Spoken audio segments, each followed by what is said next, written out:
He's a DevOps engineer in a software company. He recently hired a new employee, Jane, for his team. Due to the COVID situation, they both are planning to work from home. Sam wants to assign some basic tasks like creating a cluster in Kubernetes for Jane as she is a newcomer. He thinks a cloud service is a good option so he can monitor her progress and provide support if she faces an issue. So, he's in a search for a tutorial for Jane to follow and found this tutorial on YouTube.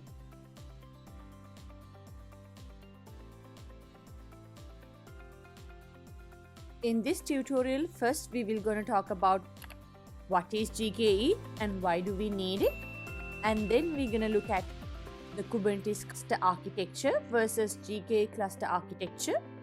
Next, I will talk about the types of clusters we do have in GKE and what are the cluster networking types of GKE.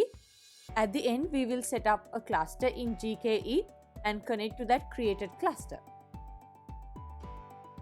Before we talk about GKE, I suggest you to learn about the basic of Kubernetes and how it works. You can follow my YouTube tutorial on Kubernetes for beginners, which is there in the description.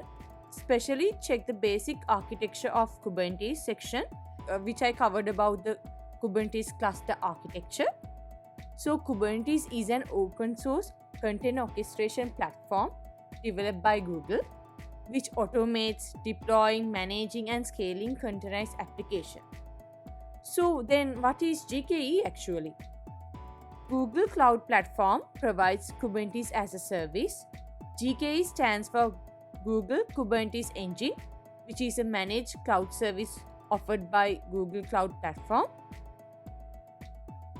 GKE provides a production-ready environment with features like auto-scaling, load balancing, security and other features to manage containerized applications. So you might think, what is the difference between GKE and Kubernetes? And why do we use GKE? So if you want a cluster, you can create your own cluster, but it's not easy as you think and it takes time. Even after creating, you have to manually monitor and maintain it. So here comes GKE as a managed cloud service that you can create and customize based on your need with different types of machine, image types, and then you can mention the number of nodes you want and with the different networking types. In GKE, you don't have to set up the master node or worker node. Google does it for you. This is the cluster architecture of Kubernetes. I do recommend checking my Kubernetes for beginners tutorial, which I covered about the cluster architecture of Kubernetes and the functionality of each component. GKE cluster architecture is slightly different from the Kubernetes. In the Kubernetes cluster, there is a master node and a set of worker nodes. Every cluster has at least one worker node. In GKE, together with the API server, controller manager, scheduler and etcd, called the control plane. In GKE, all components of the control plane running in the same host, which is called master or called cluster master. We don't need to set up a master. The master VM is operated and managed by Google, and we don't have access to it as the master is owned by Google. Nodes or worker nodes are GC VM instance. Based on your different requirements, GKE enables us to group nodes within a cluster which all have the same configuration or requirements, that is called a node pool. There should be at least one node pool for a cluster.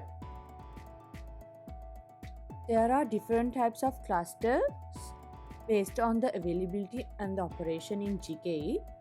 Based on the availability, there are three types of clusters. One is the single zone cluster, second one the multi-zone cluster, and the regional zone cluster.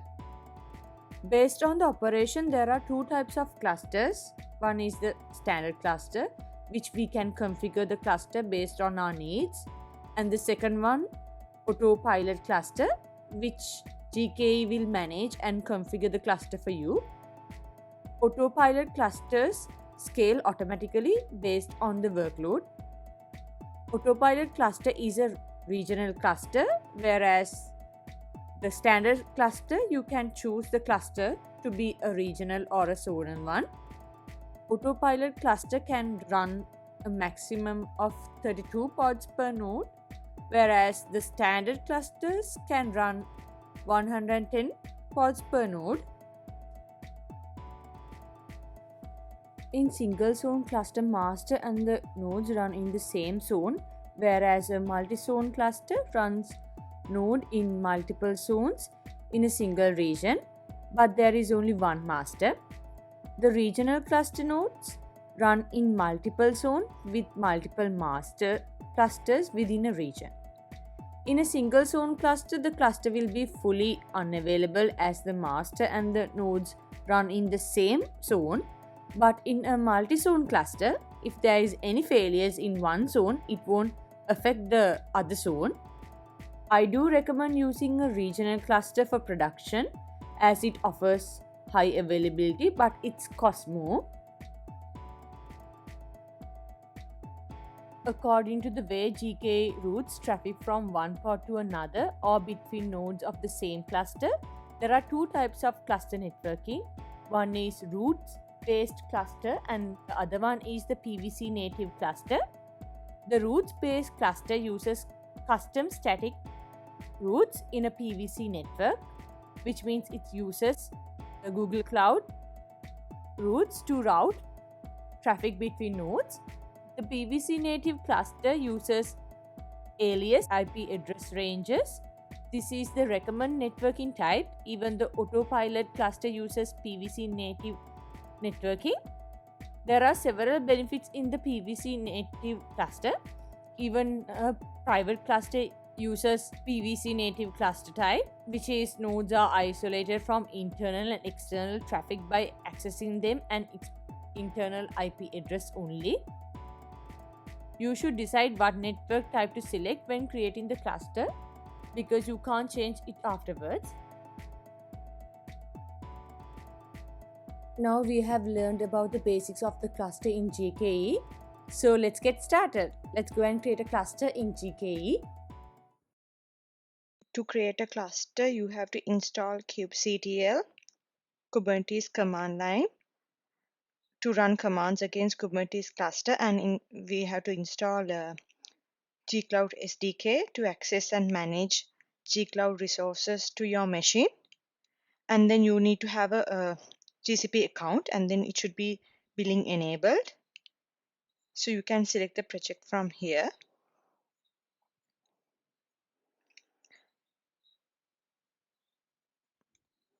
There are three ways to create a GKE cluster: by using command line or using the Cloud Shell, or we can use REST request. Here I'm going to use the gcloud console. So in the gcloud console, go to Kubernetes engine here and then click on this clusters, click on create. So here you can see there are two types which I mentioned before: GKE autopilot 1 and then GKE standard cluster. So here I'm going to create a GKE standard cluster. If you all want, you can create a autopilot as well. For this demo, I'm going to create the GKE standard. Click on configure. So the cluster name should be a unique one. So I'm going to give the name as cluster demo. And then we can choose whether we want the location type to be zonal or regional. And if it's zonal, we can select which zone we want. I'm going to keep this as it is. If we click on regional, so you can select the region as well. You can't change the cluster type after the cluster is created, but you can change whether you want a single zone or multi-zone. So make sure to choose a zone that is closer to you. If you are creating a multi-zone cluster, check this specify default node location checkbox and select the additional zone. Okay, if you select this, so you can select the additional zone here. For now, I'm gonna uncheck it. And then this control plane version means the master version. Select which version of Kubernetes you want to use for the cluster. I do recommend the option of a release channel because it will automatically upgrade or update your cluster. If you select the static version, you need to manually specify the version and manually upgrade or update your cluster. So I'm gonna keep as it is. I'm not gonna change anything.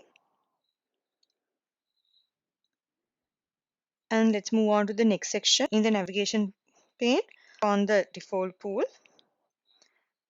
and then we can specify the number of nodes you want. Default it is 3, so I'm going to keep as it is. You can enable auto scaling those features, but in this case we don't need it. You are deploying something to production, this will be useful because based on the workload it will auto scale. So the surge upgrade creates additional nodes for short period of time if there's any interruption because of the upgrades. So this I'm going to keep as it is. Under nodes, so we can select the image type in the drop down. We do have different image types. Container optimized OS with Docker, Ubuntu with Docker. So I'm going to keep the default one.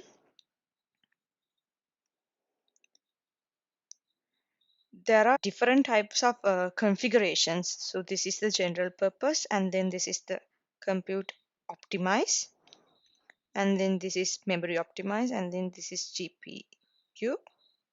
I'm going to select the general purpose option.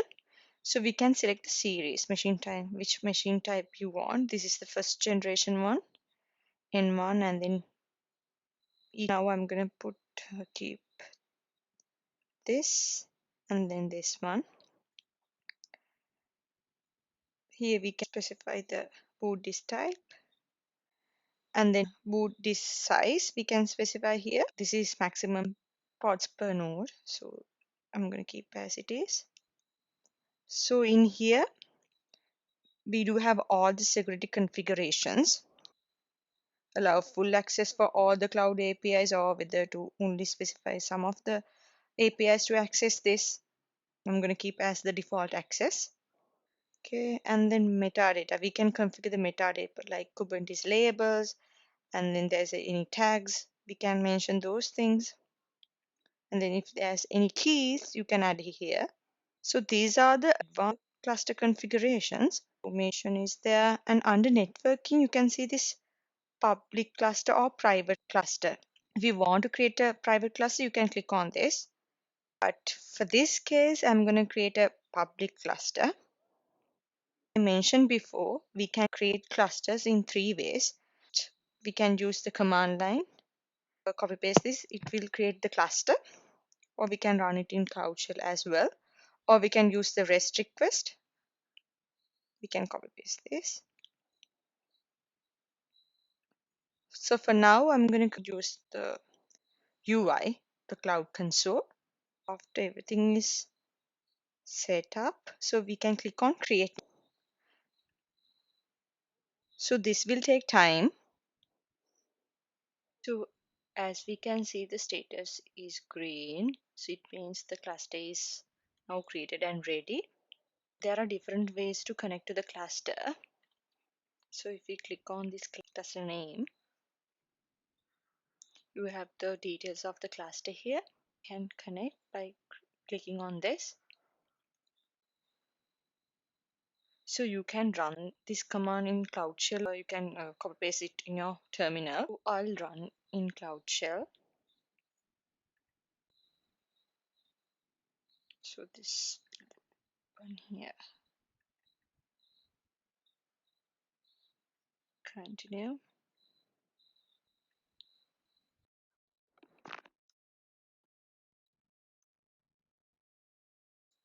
run any kubectl command here.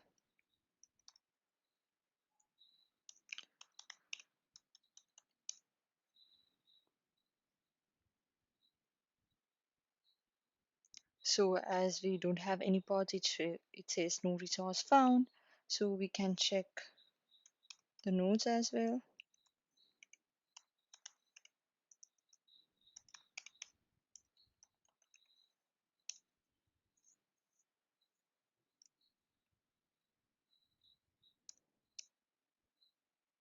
So we can see there's 3 nodes. We have now successfully created a cluster in gcloud. So what we can do with this cluster is we can deploy any containerized web application which consists of Docker image that are pulled from a registry and deployed as containers. If you have any questions, don't forget to comment down below. Thanks for watching guys. Stay tuned for another video.